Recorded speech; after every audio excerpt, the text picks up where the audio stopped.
我妈的萝卜刀 vs 我的萝卜刀，这下老师肯定没理由没收了。像我这么爱学习的孩子，就连萝卜刀也变成了文具用品。走开吧你！我的萝卜刀不仅能吃还实用。那就看谁的萝卜刀会被没收，肯定不会是我啦。虽然我这个长得一模一样，也是一戳就飞的，不过我的内心是一块橡皮擦，能玩又不会影响我学习，哈哈。你想要吗？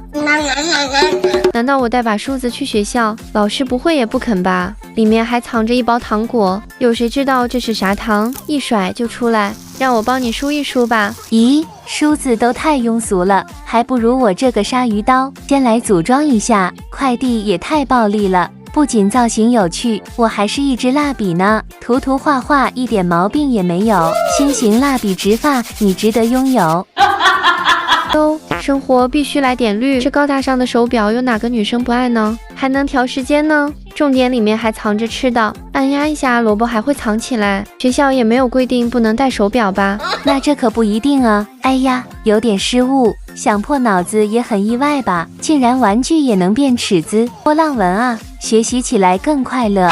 我擦我擦我擦擦擦，来点有创意的好吗？先来吃颗糖压压惊吧。这颗我的吗？盒子那么大，里面就这一丢丢，造型还是很酷炫的，就是这声音挺解压的。多种玩法，这个拿出来奶龙魂都没了。就问你点不点赞？